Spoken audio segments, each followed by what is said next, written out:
was an absolute crazy day on Tuesday. Started off with a great news of an extension, and then 2 more trades happened. But are the Patriots done? I'm not 100% sure. Welcome into Patriots Today by Chat Sports. I am your host, Brett Alper. And the Patriots, they made 3 moves on Tuesday, but after a couple reporting from Diana Rossini, from Jeremy Fowler, from Adam Schefter, I don't know if they're done just yet. I think that the Patriots, instead of being sellers, they could be buyers going into the trade deadline. That is less than 1 week away. Tuesday on November 4th at 4 p.m. Eastern Time. That is when the trade deadline happens, and you have to get your trades in before that time. Let's just kind of recap everything that happened on Tuesday. During the morning day, they extended Marcus Jones, a 3-year, $36 million contract. I thought he was going to get 45. He took the hometown discount, and he's staying with the New England Patriots up until 2028, which is a huge deal. He's been a lockdown corner. And then the moves that we were kind of expecting, that we were talking about on this channel for months at a time. Patriots traded Keion White to the 49ers. They get a 6th-round pick and send a 7th-round pick over to the San Francisco. And then they traded Kyle Duggar to the Steelers. For the same thing, you get a 6th-round pick and a 7th-round. A couple interesting thing. I haven't seen the Patriots officially announce that they've traded Kyle Duggar to the Steelers, but it's been reported by Adam Schefter. It's been reported by every single news reporter that we've seen so far. So you go down in the comments section.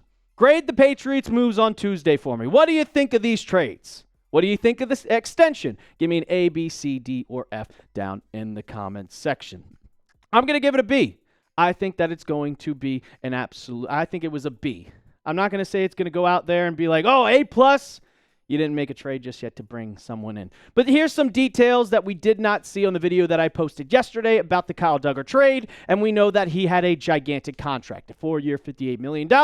And this comes from Ian Rappaport, that the Patriots will be paying $5.4 million that's left of his original base salary of the $9.75 this season. The final 2 years of the contract have been wiped out, and he will be a free agent after this year for the Pittsburgh Steelers. That helps the Patriots in salary cap. And what do I mean by that? Is if they kept him, well, they would have been $9 million in the dead cap going into 2026, and that's a lot less money that you could have when you have to kind of pay extra players for free agency, or more importantly, there's a guy that is eligible for an extension after this season, Mr. Christian Gonzalez, and you already locked up Marcus Jones yesterday. So I want him to get extended, be the highest paid cornerback in the NFL because he absolutely deserves it. He's a lockdown defender, and you could call me crazy. He's the best cornerback in football. Best cornerback in football. Tape don't lie. Now, the Patriots did make another move since they traded away Keion White and also Kyle Duggar. They had 2 spots on the roster. And no surprise, we talked about this on the channel a couple days ago. I think it was a couple days ago, that the Patriots signing Terrell Jennings to the 53-man roster, 33 yards on 7 attempts this season. Still working out the numbers and details. But Terrell Jennings, he's been elevated 3 times throughout the last couple of games, the last couple of weeks with Antonio Gibson being hurt. And we knew that he was coming up. He was doing the special teams. But the Patriots have officially signed him to the 53-man roster. He will be your third back on the team when you have Ramondre Stevenson and Travion Henderson. And also, Ramondre showed up on the injury report today. So if he doesn't play, Terrell Jennings is probably going to get a lot. Not much stats. I mean, he's only played in a couple games this year, 7 carries for 33 yards. I mean, solid 4.7 yards per carry. But the main thing that I like seeing from Terrell Jennings is that he has been really good on special teams. He's been returning kicks. We saw Travion Henderson come back this week and return kicks for the Patriots, but he's also been in the backfield. And he also made a tackle. He made a tackle on punt return and kick return team, which I thought was crazy. When he made the tackle, I'm like, oh, that's Terrell Jennings. But now that they've signed him, I know the rumors that have been circulating. We saw it from Mike Reese that, hey, the Patriots are still looking for a running back. Mark it off. Mark it off. You don't sign Terrell Jennings off the practice squad. You just keep him there if you really, really, really didn't think that you were going to be able to make a trade.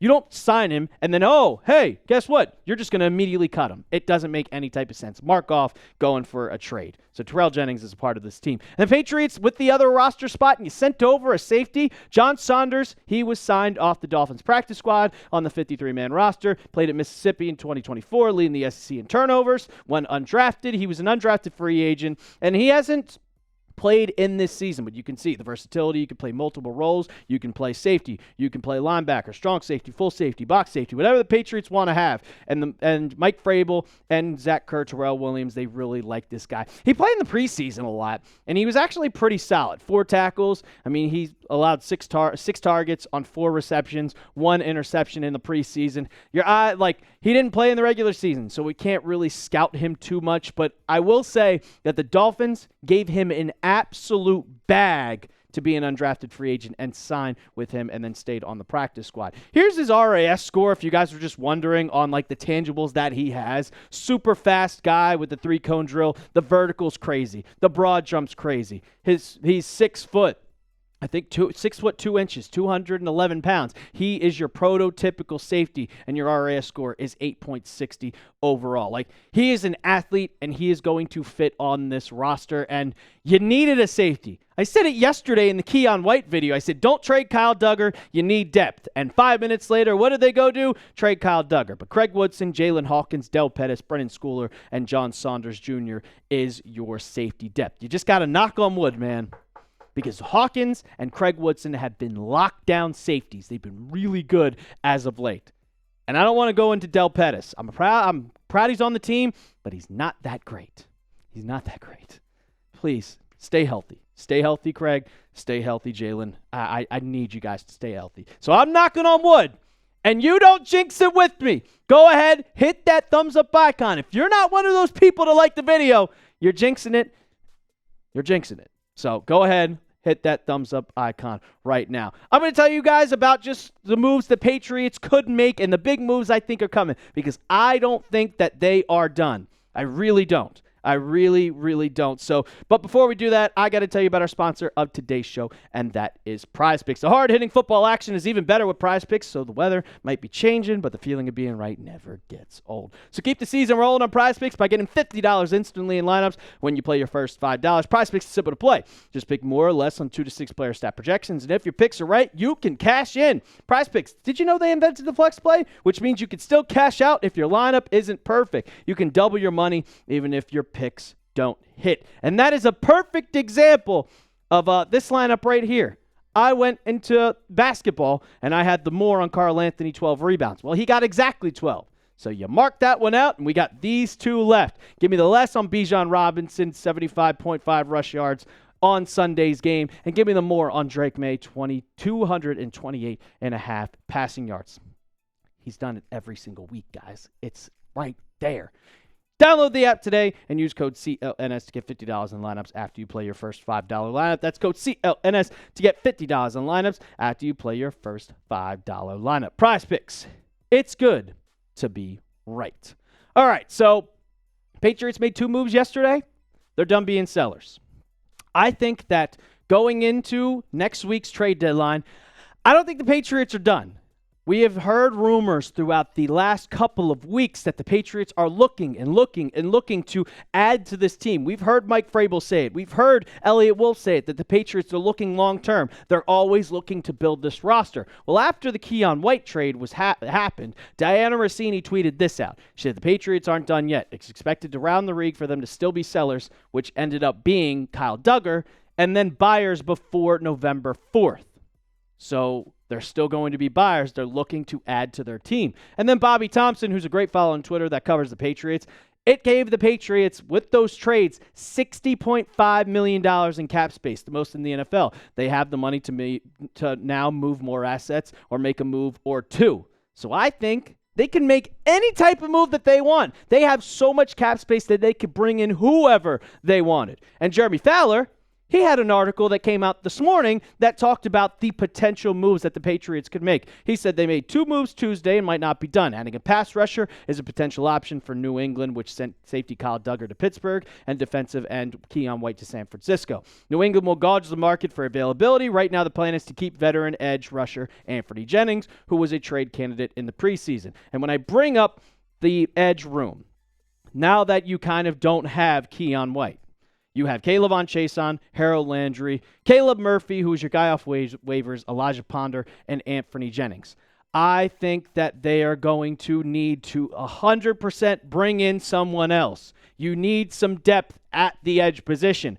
I don't like a I don't like a rookie. I don't like a guy that just you got off waivers. And Anfernee Jennings, I love you, man. You're a great run defender, but you can't rush the quarterback at all. So go out and make a trade. And I'm just going to keep talking about this until the trade deadline happens. And Cat Teeth, I see you in the comments during our live section right now. You guessed it, bud. Arden Key. He'd be a perfect fit for this Patriots team. He was with Mike Vrabel and the Titans back in 2023 when he was still with them. And he could get to the quarterback. He has veteran presence to the locker room. Just provides some depth. He hasn't played much this season. He's only played 5 games, and he's kind of been dealing with a couple injuries. But once you get healthy, the Patriots still have 10 more games to go. You see with those stats from last year. This is once 2023 when he was in the Mike Vrabel type of defense. 30 tackles, 6 sacks, 4 tackles for loss. Last year, 6.5 sacks, 42 tackles. He is a perfect edge rusher, perfect defender to have that depth type of piece for this Patriots team. And he's not going to cost much. The Titans are a dumpster fire. The Titans suck. They're giving away players for free. Yeah, you could get a pick swap for this guy. All you got to do is just send him over a 6th, and you now have 2 more trades, 2 more draft picks from the trades that you just made to go out and make a trade specifically for a guy like Arden Key. So Mike Vrabel and Elliott Wolf, make this happen. Make it happen. Bring in some edge depth. You tell me who's a player you would trade for. Go down in the comments section right now. If you're in the live chat, type it down in the live chat. We'll give you some shout-outs once we get back out of this segment. That's going to do it for the latest episode of Patriots Today. Less than a week away from the NFL trade deadline, and I think the Patriots are going to making some moves. So when they do, we'll make a video, and that's why you subscribe to the channel. As always, let's go Pats.